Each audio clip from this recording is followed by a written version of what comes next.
আমাদের দেশ কি আল্লাহর আইনে চলে না ডক্টর কামালের লেখা সংবিধান দিয়ে চলে? ডক্টর কামালের লেখা সংবিধান কি আল্লাহর আইন ঢুকাইছে না ব্রিটিশ আইন ঢুকাইছে? এই ব্রিটিশ আইন দিয়ে 54 বছর বাংলাদেশ চলছে। এই জন্যই তো আমরা একদল মানুষ বলি না আল্লাহর কোরআন দিয়ে বাংলাদেশ চালাতে হবে।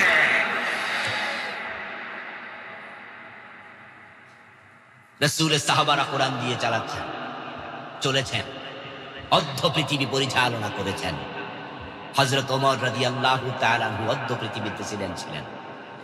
কবি নজরুল চমৎকার ভাবে বলেছেন, অর্ধ পৃথিবী করেছো শাসন, ধুলার তখ্তে বসে খেজুর পাতার প্রাসাদ তোমার বারে বারে গেছে খসে। হযরত ওমর যখন অর্ধ পৃথিবী চালিয়েছেন, যারা জবাব জানেন তারা একটু জবাব দেন। ওমর মন মতো চালাইছে না কোরআন মতো? সে কোরআন বাংলাদেশে আছে না নাই? হযরত ওমরের ইসলামী রাষ্ট্র ছিল 50 লক্ষ বর্গ মাইল।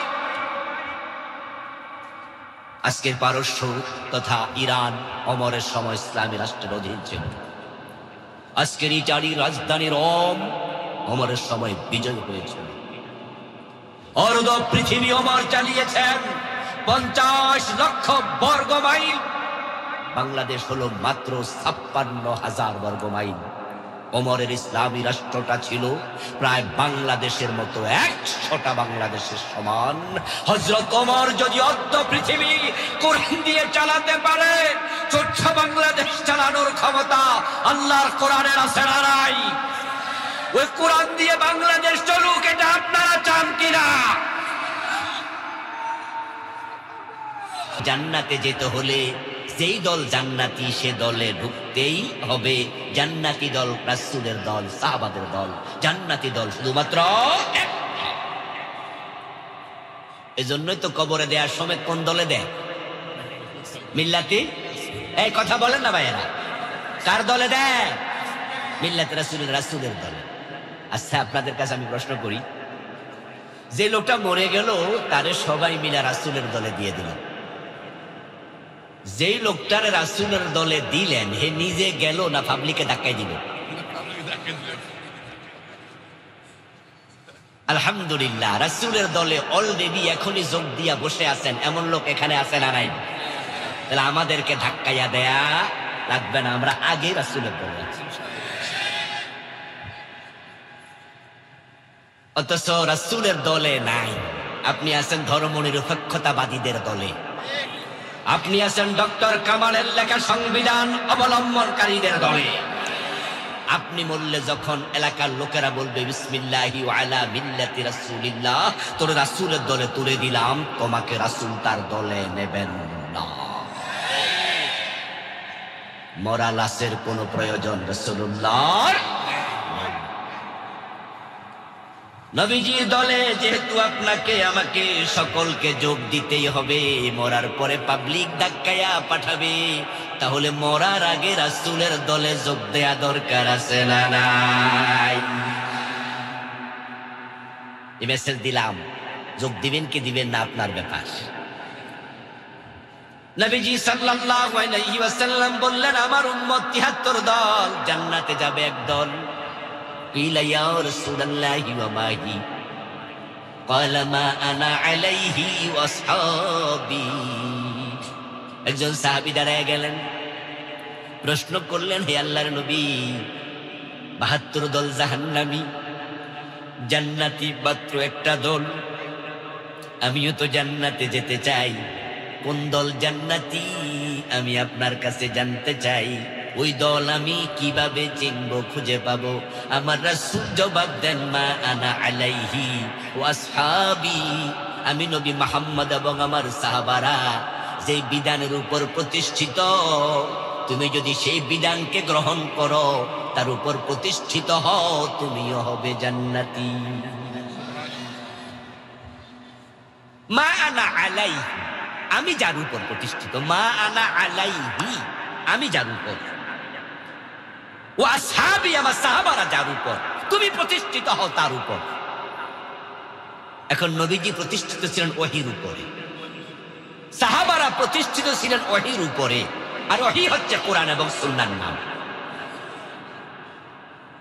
বাংলাদেশের অধিকাংশ মুসলমান সুন্নাহ মানে সেখানে সুবিধা আছে, যেখানে অসুবিধা, যেখানে সুন্নাহ মানে না সেখানে সুন্নাহ মানে ততক্ষণ মামলা খায় না যতক্ষণ মামলা খাওয়ার ভয় থাকলে সুন্নাহ মানে না। আপনি কোন না কোন ইসলামী দল করবেন, দল রাসূলের দল ছাড়া কিসের জান্নাত? আমার প্রিয় ভাইয়েরা, মানুষ যখন মারা যায় কবরে দেওয়ার সময় বিসমিল্লাহি ওয়া আলা মিল্লাতি রাসূলিল্লাহ এই দোয়াটা সাতক্ষীরা অঞ্চলে আছে না নাই? আছে না? হাদিসে যেহেতু আছে সাতক্ষীরাও থাকবে। আচ্ছা, এই দোয়ার বাংলা অনুবাদ কি? বিসমিল্লাহি আল্লাহর নামে, ওয়া আলা মিল্লাতি রাসূলিল্লাহ এবং রাসূলুল্লাহর দলে। যে মানুষটা মরে গেছে তাকে কবরে দেওয়ার সময় আপনি বলতেছেন তোমাকে আল্লাহর নামে রাসূলের দলে তুলে দিলাম। তো যে পীর সাহেব, যে আলেম বলে আমি কোনো দল করি না, তাহলে এর জন্য কি দোয়াটা চলবো? কারণ সে তো আজীবন কইছে আমি কোনো দল করি না। আলহামদুলিল্লাহ, গত 15-16 বছরে ইসলামী দলের নেতাদেরকে, কর্মীদেরকে ওই জালেমরা জুলুম করেছে, মেরেছে, জেলে দিয়েছে, ফাঁসি দিয়েছে, অত্যাচার করেছে, রিমান্ডে দিয়েছে। এরপর আমরা একদল লোক ছিলাম যারা বুক ফুলিয়ে বলেছে আমরা ইসলামী দলের কর্মী। তাদের রক্ত চক্ষুকে আমরা সামান্য পরোয়া করি নাই। কারণ জান্নাতে যেতে হলে যেই দল জান্নাতি সে দলে ঢুকতেই হবে। জান্নাতি দল রাসূলের দল, সাহাবাদের দল। জান্নাতি দল শুধুমাত্র একটা। এজন্যই তো কবরে দেওয়ার সময় কোন দলে দেয়? মিল্লাতি। এই কথা বলেন না ভাইয়েরা, কার দলে দেয়? মিল্লাতি রাসূলের, রাসূলের দলে। আচ্ছা, আপনাদের কাছে আমি প্রশ্ন করি, যে লোকটা মরে গেল তারে সবাই মিলে রাসূলের দলে দিয়ে দিল, যেই লোকটার রাসূলের দলে দিলেন হে নিজে গেল না পাবলিকে ধাক্কাই দিল? আলহামদুলিল্লাহ, রাসূলের দলে অলরেডি এখনই যোগ দিয়া বসে আছেন এমন লোক এখানে আছে না নাই? তাহলে আমাদেরকে ধাক্কাইয়া দেয়া লাগবে না, আমরা আগে রাসূলের দলে আছি। অথচ রাসূলের দলে নাই। আপনি আছেন ধর্মনিরপেক্ষতাবাদীদের দলে, আপনি আছেন ডক্টর কামালের লেখা সংবিধান অবলম্বনকারীদের দলে। আপনি মরলে যখন এলাকার লোকেরা বলবে বিসমিল্লাহি ওয়া আলা মিল্লাতি রাসূলিল্লাহ, তোর রাসূলের দলে তুলে দিলাম, তোমাকে রাসূল তার দলে নেবেন না।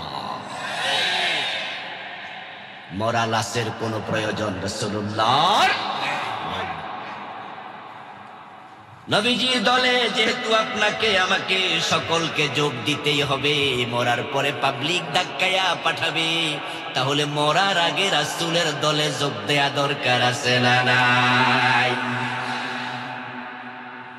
এই মেসেজ দিলাম, যোগ দিবেন কি দিবেন না আপনার ব্যাপার।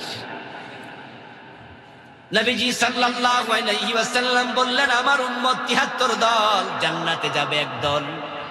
قيل يا رسول الله وما هي قال ما انا عليه واصحابي। একজন সাহাবী দাঁড়ায় গেলেন, প্রশ্ন করলেন হে আল্লাহর নবী, ৭২ দল জাহান্নামী, জান্নাতি মাত্র একটা দল, আমিও তো জান্নাতে যেতে চাই, কোন দল জান্নাতি আমি আপনার কাছে জানতে চাই, ওই দল আমি কিভাবে চিনব, খুঁজে পাবো? আমার রাসূল জবাব দেন মা আনা আলাইহি ওয়া আসহাবি, আমি নবী মুহাম্মদ এবং আমার সাহাবারা যে বিধানের উপর প্রতিষ্ঠিত, তুমি যদি সেই বিধানকে গ্রহণ করো, তার উপর প্রতিষ্ঠিত হও, তুমিও হবে জান্নাতি।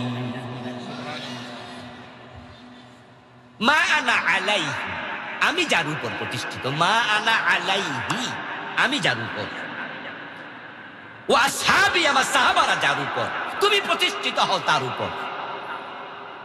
এখন নবীজি প্রতিষ্ঠিত ছিলেন ওহীর উপরে, সাহাবারা প্রতিষ্ঠিত ছিলেন ওহীর উপরে, আর ওহী হচ্ছে কোরআন এবং সুন্নাহর নাম। রাসূলুল্লাহ নিজে ওহির বাহিরে বলতেন না, ওহির বাহিরে করতেন না, ওহির বাহিরে চলতেন না, ওহির বাহিরে কিছু করার কোনো অধিকার আল্লাহ তাকেও দেন নাই। ওহিতে যা আছে, ওহি মাত্র কোরআন, ওহি গায়রে মাত্র হাদিস। কোরআন হাদিসে যা আছে, আল্লাহ যা বলে তার বাহিরে রাসূল চলেন নাই, উম্মত চলবে না। নবীজির সময় একজন মহিলা চোর ধরা পড়ল, তিনি বলে দিলেন হাত কেটে দাও।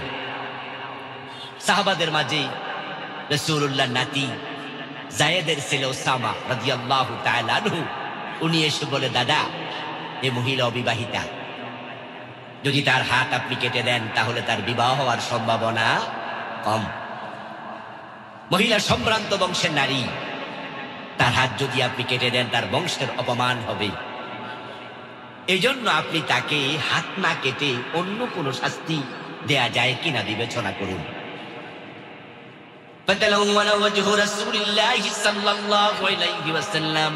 প্রিয় নবীর চেহারাটা লাল হয়ে গেল। তিনি খুতবা দেওয়ার জন্য দাঁড়াইয়া গেলেন। ওসামাকে বললেন, ওসামা তোমাকে আমার কাছে প্রস্তাব নিয়ে যারা পাঠাইছে তাদেরকে ডাকো। আমার রাসূল তাদের সামনে ছোট্ট খুতবা দিলেন। ওই খুতবার মাঝে বললেন, লাওয়ান্না ফাতিমাতা বিনতা মুহাম্মাদিন সারাকাত ইন্না মুহাম্মাদান লা ইয়াকতাউ ইয়াদাহা। শোনো আমার উম্মতেরা, ওই মহিলা নয়, যদি আমার মেয়ে ফাতেমা চুরি করে আমি ফাতেমার হাতটাও কাটবই, কারণ আমি তো ওহির উপর প্রতিষ্ঠিত, ওহির বাহিরে যাওয়ার কোনো অনুমতি আমার নাই। আপনাদের কাছে আমার প্রশ্ন, চোর ধরে হাত কেটে ফেলো এমন অর্ডার আল্লাহর কোরআনে আছে না নাই? 54 বছরের বাংলাদেশে কয়জনের কাটছেন? কারণ আমাদের দেশে আইনটা প্রচলিত না। আমাদের দেশ কি আল্লাহর আইনে চলে না ডক্টর কামালের লেখা সংবিধান দিয়ে চলে? ডক্টর কামালের লেখা সংবিধান কি আল্লাহর আইন ঢুকাইছে না ব্রিটিশ আইন ঢুকাইছে? এই ব্রিটিশ আইন দিয়ে 54 বছর বাংলাদেশ চলছে। এই জন্যই তো আমরা একদল মানুষ বলি না আল্লাহর কোরআন দিয়ে বাংলাদেশ চালাতে হবে।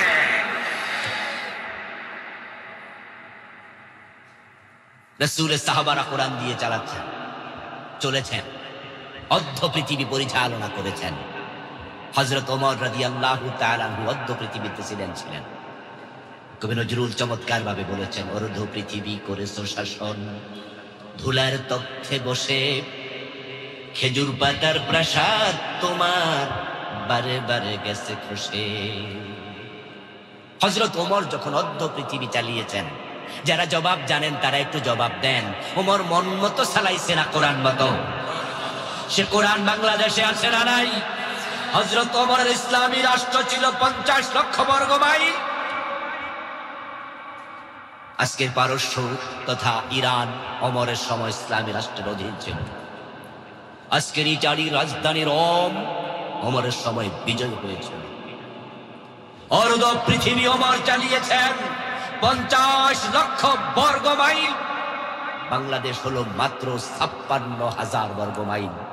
ওমরের ইসলামী রাষ্ট্রটা ছিল প্রায় বাংলাদেশের মতো 100টা বাংলাদেশের সমান। হযরত ওমর যদি অর্ধ পৃথিবী কোরআন দিয়ে চালাতে পারে, ছোট্ট বাংলাদেশ চালানোর ক্ষমতা আল্লাহর কোরআনের আছে না নাই? ওই কোরআন দিয়ে বাংলাদেশ চলুক, এটা আপনারা চান কিনা?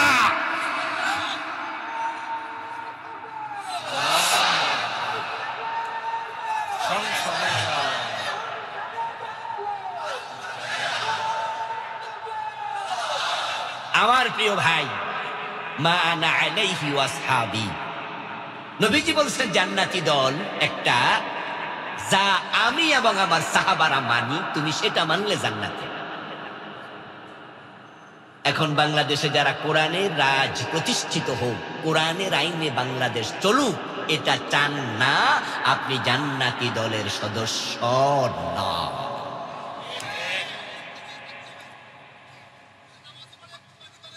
প্রিয় ভাই আমার, কোরআনের আলোকে দেশ চলুক, সমাজ চলুক, এটা চাওয়া আপনার কাছে রাজনীতি, আর আমার কাছে এটা ঈমানের দাবি। আপনি মনে করছেন যে আমি একটি রাজনীতি দল করি, উনি আরেকটা করে, উনি আরেকটা করে, ভেরিয়েশন আছে। ভিন্নতা বৈচিত্র্য আছে। বাংলাদেশ গণতান্ত্রিক দেশ, এক একজন এক একটা করবে। আমি বলবো, শোনো মুসলমান, তুমি মনে যা চাও তাও করতে পারো না। তুমি বাজারে গেলে দেখবে মালয়েশিয়ার বাজারে শুকরের গোশত বিক্রি হয়, কিন্তু মুসলমান শুকরের গোশত দোকানে কিনতে যাবে না। তুমি অনেক রাজনৈতিক দল দেখবে, ইসলাম যারা মানে না, কোরআন যারা চায় না, ওই দলে তুমি ঢুকতে পারবে না।